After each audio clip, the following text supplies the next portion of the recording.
तीसरे अध्याय गति, जो ITI के वेरी इम्पोर्टेंट क्वेश्चन है। ठीक, तो देखिए पहला क्वेश्चन है, कहता है पिंड का त्वरण शून्य होगा यदि पिंड का चाल समय ग्राफ क्या होगा? तो समय अक्ष के लंबवत रेखा होगा, समय अक्ष के लंबवत रेखा होगा तब। ठीक, तो ऑप्शन नंबर 1 आपका सही हो जाएगा ए। ठीक, चलिए आगे देखिए, कहता है चाल समय ग्राफ के ढलान से ज्ञात करते हैं।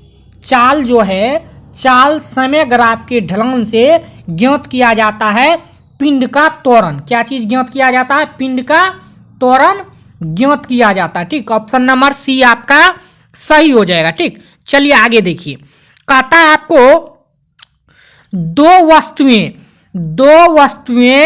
H1 व H2 ऊंचाइयों से एक साथ जोड़ी जाती है, उनके पृथ्वी पर पहुंचने में लिए गए समयों में अनुपात होगा। तो पृथ्वी पर पहुंचने में लिए गए समय का अनुपात क्या हो जाएगा? तो आपको H1 बटे H2, ठीक, या आप इस तरह से देख सकते हैं, H1 बटे H2 का अंडर रूट हो जाएगा। ठीक, H1 बटे H2 का अंडर रूट। ठीक, ये ऑप्शन नंबर बी आपका करेक्ट हो जाएगा। ठीक, चलिए आगे देखिए, कहता है जब वस्तु समान समय अंतरालों में समय दूरियां तय करती है तो उसकी गति होती है, उसकी जो है गति हो जाती है एक समान गति हो जाती है। ठीक, ऑप्शन नंबर डी आपका सही हो जाएगा, एक समान गति। ठीक, कहता है प्रारंभ में एक कार समान वेग से चल रही थी, उस पर 1 मीटर प्रति सेकेंड स्क्वायर का त्वरण 2 सेकेंड तक लगा, जिसके फलस्वरूप 12वें सेकेंड में कार ने 190 मीटर की दूरी तय की। कार का प्रारंभिक वेग मीटर प्रति सेकेंड में होगा।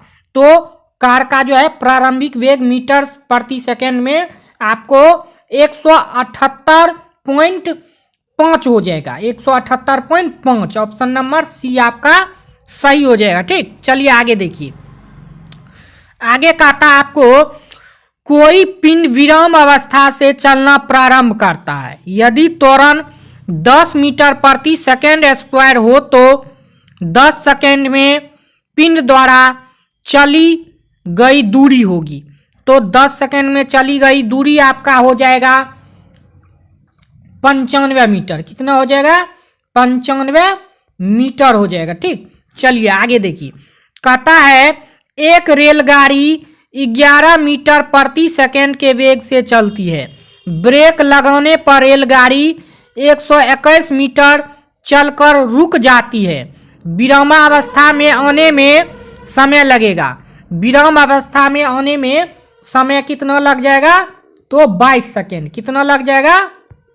22 सेकेंड लग जाएगा। ठीक, ऑप्शन नंबर डी आपका सही हो जाएगा। ठीक, कहता है किसी वस्तु के वेग को दोगुना कर देने पर उसे रोकने की अपेक्षा दूरी होगी। रोकने की अपेक्षा दूरी कितना हो जाएगी? 4 गुनी हो जाएगी, 4 गुनी। ठीक, ऑप्शन नंबर सी आपका सही हो जाएगा, 4 गुनी। ठीक, आगे देखिए, कहता है एक पिंड समय त्वरण के साथ चल रहा है, एक समय पर इसका वेग 10 मीटर प्रति सेकेंड है, तब 5 सेकेंड बाद इसका वेग 20 मीटर प्रति सेकेंड हो जाता है। तो 2 सेकेंड पूर्व इसका वेग था, 2 सेकेंड पूर्व इसका वेग था। तो 2 सेकेंड पूर्व इसका वेग कितना था? 6 मीटर प्रति सेकेंड था, 6 मीटर प्रति सेकेंड। ठीक, चलिए, कहता है एक वस्तु विराम अवस्था से चलना प्रारंभ करती है, उसका त्वरण 5 मीटर प्रति सेकेंड है, तब 50 मीटर प्रति सेकेंड का वेग प्राप्त होने पर उसके द्वारा चली गई दूरी होगी। तो चली गई दूरी जो है कितना हो जाएगा, 250 मीटर हो जाएगा। ठीक, 250 मीटर हो जाएगा। आगे देखिए, कहता है एक पिंड 10 मीटर प्रति सेकेंड से प्रारंभिक वेग से पृथ्वी तक तल से ऊपर की ओर फेंका जाता है। वह अधिक से अधिक ऊंचाई तक पहुंचेगा। जहां पे कहता है ग्राम जो है 10 मीटर प्रति सेकेंड स्क्वायर है। ठीक, जी का मान। तो देखिए यहाँ पे ये जो है आपको 5 मीटर हो जाएगा। कितना हो जाएगा, 5 मीटर। ठीक, चलिए आगे देखिए, कहता है आपको 2 स्टेशनों के बीच एक रेलगाड़ी की गति पहले से समान रूप से बढ़ती है, तदा रूपांतर वह स्थिर गति से चलती है एवं अंतिम चरण में समान रूप से घटती है। यदि लिए गए समय क्रमशः 1:6:1 के अनुपात में हो तथा अधिकतम गति 32 किलोमीटर प्रति घंटा हो तो संपूर्ण यात्रा की औसत गति किलोमीटर प्रति घंटा में है। तो कितना है, 28 है। कितना, 28। ठीक, ये आपका सही हो जाएगा। ठीक, चलिए आगे देखिए, कहता है एक हवाई जहाज 75 मीटर प्रति सेकेंड की गति से सीधी रेखा में चलते हुए 6 सेकेंड तक रॉकेट छोड़ता है। इस समय के अंत तक हवाई जहाज की गति बढ़कर 120 मीटर प्रति सेकेंड हो जाती है। जहाज द्वारा प्रथम 10 सेकेंड में तय की गई दूरी है तो 1065 मीटर 1065 मीटर जो है इसकी दूरी हो जाएगी। ठीक, चलिए आगे देखिए, कहता है कोई बालक मेरठ में 20 मीटर ऊंचाई तक गेंद फेंक सकता है, जहां जी का मान है आपको 9.8 मीटर प्रति सेकेंड स्क्वायर है। कानपुर में जी का मान जो है 9.81 मीटर प्रति सेकेंड स्क्वायर हो तो वहां गेंद फेंके जाएगा। तो वहां पे गेंद जो है फेंका जाएगा आपको 19.98 मीटर प्रति। ठीक, चलिए आगे देखिए, कहता है एक पिंड 100 मीटर प्रति सेकेंड के वेग से ऊर्ध्वाधर फेंका जाता है। यदि प्रारंभिक करने वाले बिंदु पर लौटने का समय होगा आपको कितना, तो 20.4 सेकेंड 4 सेकेंड। ठीक, लौटने का समय हो जाएगा। कहता है एक मोटरसाइकिल 100 मीटर त्रिज्या के वृत्तीय पथ पर नियत चाल से चक्कर लगा रही है। यदि वह 62.8 सेकेंड में एक चक्कर पूरा करती है तो मोटरसाइकिल की औसत चाल है तो 10 मीटर प्रति सेकेंड 10 मीटर प्रति सेकेंड है। कितना है, 10 मीटर प्रति सेकेंड। ठीक, चलिए, कहता है किसी 200 मीटर ऊंचाई मीनार की चोटी से पत्थर को ऊर्ध्वाधर ऊपर की ओर 20 मीटर प्रति सेकेंड की चाल से प्रक्षेपित करने पर पृथ्वी से टकराते समय इसकी चाल होगी। तो पृथ्वी से टकराते समय इसकी चाल जो है 60 मीटर प्रति सेकेंड हो जाएगा। कितना हो जाएगा, 60 मीटर प्रति सेकेंड। ठीक, कहता है एक गतिमान पिंड समय के वर्ग के अनुक्रमानुपाती दूरियां तय कर रहा है। पिंड का त्वरण जो है नियत है। पिंड का त्वरण नियत है। ठीक, कहता है एक कार 2 स्थानों के बीच की आधी दूरी 40 मीटर प्रति घंटा की चाल से तथा शेष आधी दूरी 60 मीटर प्रति घंटा की चाल से तय करती है। कार की औसत चाल किलोमीटर प्रति घंटा में होगी। तो कितना हो जाएगा, 48 किलोमीटर प्रति घंटा हो जाएगा। 48 किलोमीटर प्रति घंटा। ठीक, चलिए आगे देखिए, कहता है एक एक आर त्रिज्या के वृत्त में गति कर रहा है। एक कण आर त्रिज्या के वृत्त में गति कर रहा है। आधा चक्कर पूरा हो जाने पर चली गई दूरी तथा विस्थापन क्रमशः होंगे। तो कितना हो जाएगा 2 पाई आर, ठीक, कॉमा आर, ये हो जाएगा इसका विस्थापन। ठीक, कहता है एक पिंड स्थिर अवस्था में एक समान त्वरण से चलना प्रारंभ करता है। यदि वह 2 सेकेंडों में s1 दूरी तथा अगले 2 सेकेंडों में s2 दूरी तय करे तो s1 व s2 के बीच संबंध होगा। तो s1 और s2 के बीच जो है आपको 3s1 बराबर s2 का संबंध होगा। ठीक, ये संबंध हो जाएगा।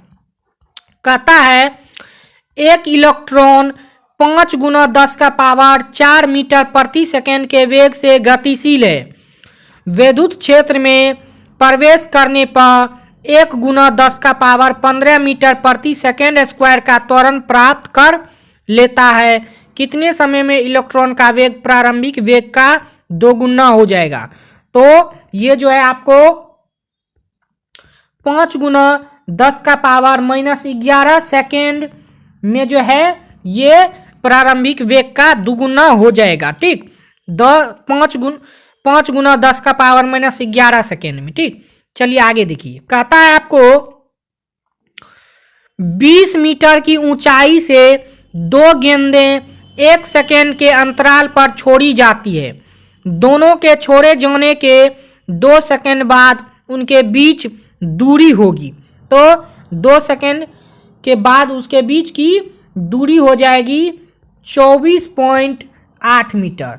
कितना हो जाएगा? 24.5 मीटर हो जाएगा। ठीक, चलिए आगे देखिए। कहता है आपको 43.2 मीटर किलोमीटर प्रति घंटा की गति से चलती हुई मोटर कार पर इस प्रकार के ब्रेक लगाए जाते हैं कि इसकी गति का मंदन 60 सेमी प्रति सेकंड की दर से हो। तो विस्थापन मान में जाने से पूर्व कार द्वारा तय की गई दूरी हो जाएगा आपको 120 मीटर। 120 मीटर हो जाएगा। ठीक, कहता है एक लड़का एक भवन की चोटी से गेंद को छोड़ता है। वह शीर्ष से 10 मीटर नीचे 2 मीटर की ऊंचाई की खिड़की को पार करेगी लगभग 0.13 सेकेंड में। 0.13 सेकेंड में ये जो है खिड़की को पार कर जाएगी। ठीक, चलिए आगे देखिए। कहता है एक पिंड को ऊर्ध्वाधर रूप से ऊपर की ओर फेंका जाता है। उसे अधिकतम ऊंचाई तक पहुंचाने के लिए t समय लगता है। उसे अधिकतम ऊंचाई के 3/4 तक जाने के लिए समय लगेगा।